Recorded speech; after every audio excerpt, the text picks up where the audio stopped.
Salutare la toată lumea și bine v-am găsit la primul episod din Schoolboy Runaway. Haideți să vedem cât de stricți pot fi acești părinți.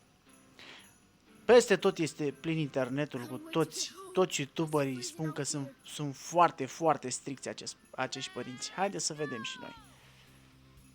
Let's go!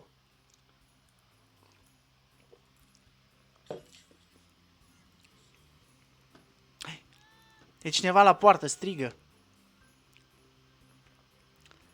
Andrew! Îi zice lui măsa. No, mama, a venit cineva pe la mine să mă joc și o să faci un om de zăpadă, mă lași? Pune să aducă carnetul de note. Ia să vedem ce zice aici. I-a lăsat un mesaj profesoara. Miss Teacher, cred că i-a lăsat mesajul ăsta.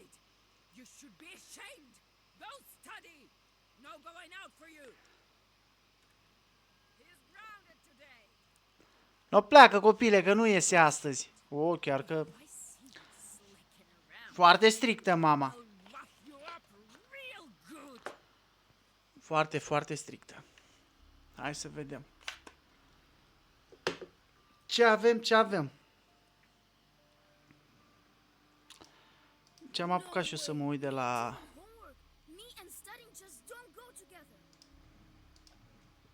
de la vloggeri. Și eu puțin așa.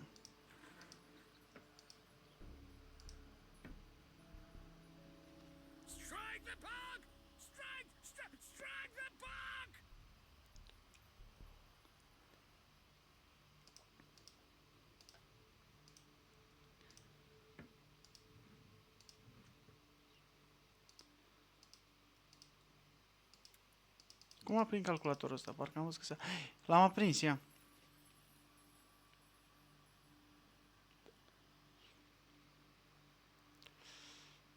Ok, și parola a zis că este... Stai. Dar cum ies acum de aici? Pai, nu mai știu să ies de aici. Bă, nu mai știu să ies de aici acum, ce fac? A, gata. Stai să-l închid. Cum îl închid? Nu mai știu să-l închid, în fine.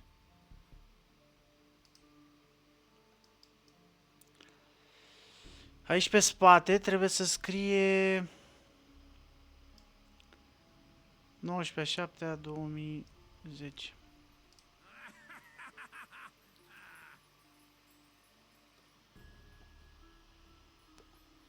Înțeleg de ce râde așa tare, tata. Se uita la meci, mă. Băi, afară n-am voie să ies. Ce zice? Nu avem cheia. Și cheia se află la tata în cameră. Ia să vedem. Asta este camera mea.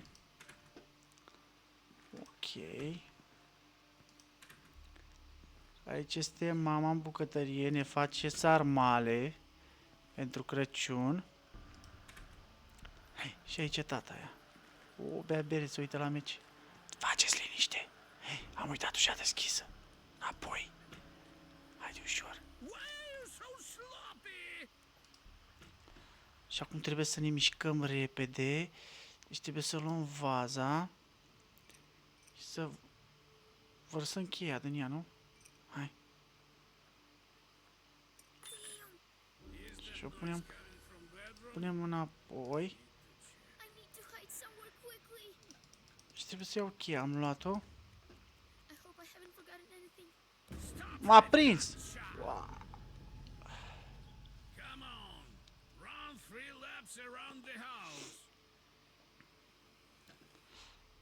Trebuie să dau 3 ture de casă. Băi, măcar mi-a rămas cheia.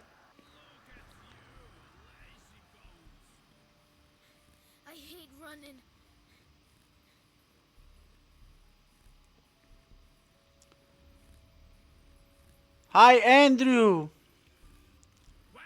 Hai, Rex! Ce face? Uite, are ciocanul ăsta, Rex. Ia, nu pot să-l iau? No, ce vrei, tată? Du-te în casă că răcești.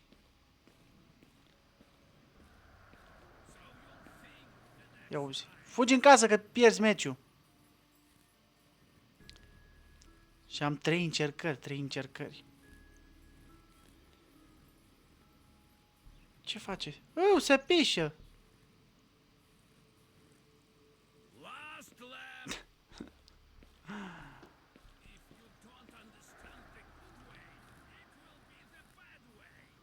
Ultima tură.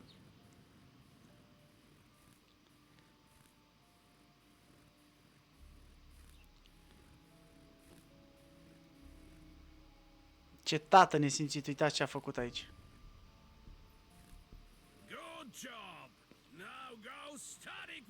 Să mergem la studiat.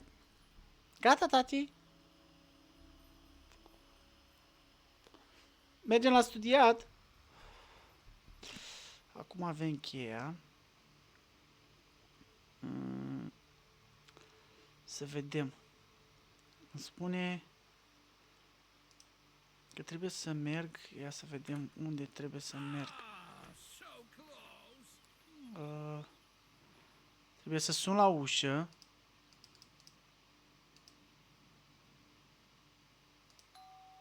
Și să fug să mă ascund repede. Hei, aoleu.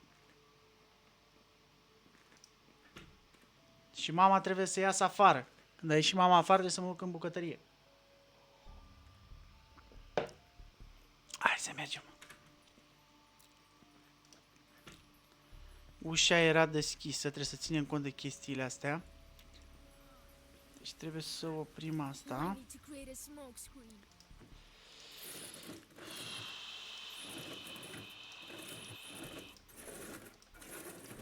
Trebuie să luăm tot ce găsim pe aici.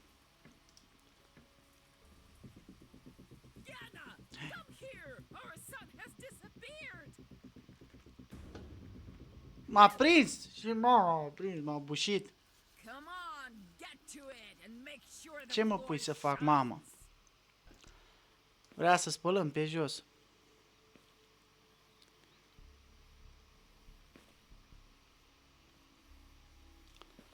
Of. Hai, dacă tot am venit aici să ne uităm mai bine în bucătărie. Trebuia să strângem câteva chestii.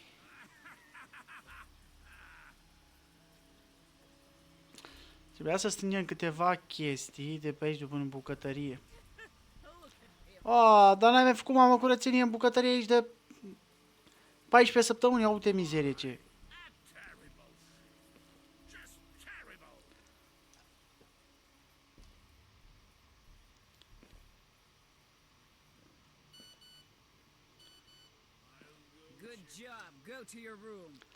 Înapoi l-am învățat, da, știu, înapoi l-am învățat, da. Ok. Haideți să mai vedem încă o...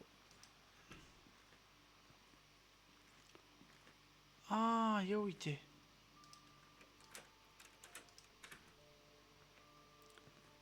Dar nu se vede aici.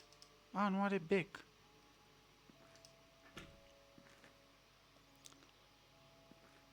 Nu are bec, trebuie să merg aici.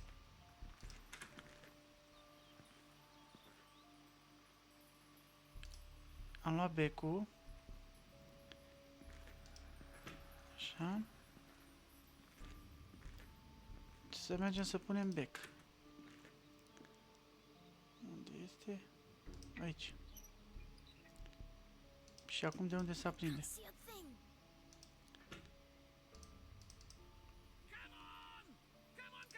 Păi bune, nu văd de unde se aprinde. Dau luminozitate puțin mai mare, da. De unde se aprinde becul?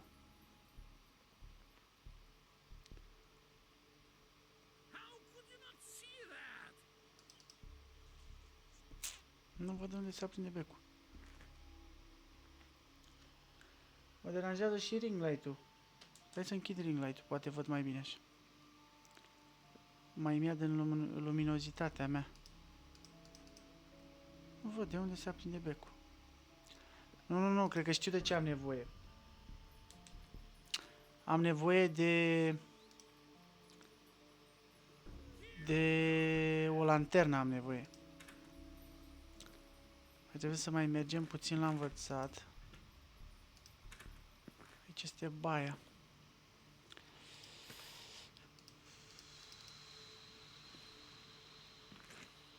Am luat detergentul. Chisușa.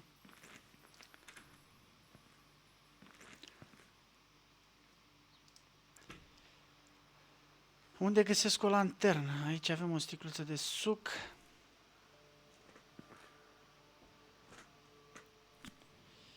Oh, carnețelul de note. Îmi trebuie o lanternă. Unde găsesc eu lanternă? Cred că la tata prin lucruri.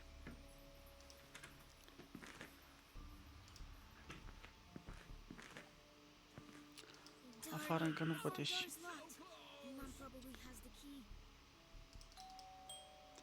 Haideți să o scoatem de nou pe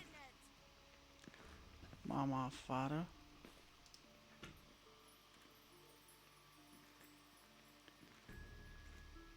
Și să mergem să găsim, poate găsim o lanternă, ceva. Rapid pe aici. Nu avem nimic de luat de aici.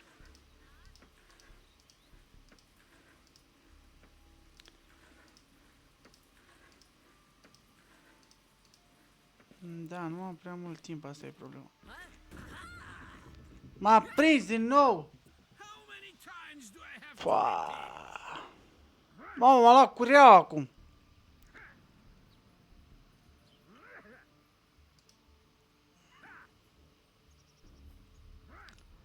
Of, deci am avut 3 încercări.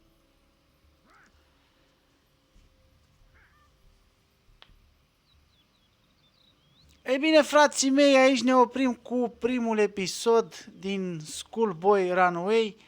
Până la următorul episod o să mai mă documentez puțin despre joc, poate o să mai mă uit și la câteva vloguri de la altcineva și să mai învăț puțin despre joc pentru că sunt paralel. Am înțeles așa mare cam despre ce este jocul, dar trebuie să mai mă documentez puțin. Dacă vă place această serie, nu uitați să dați un like, să vă abonați, să activați clopoțelul și până data viitoare v-am pupat!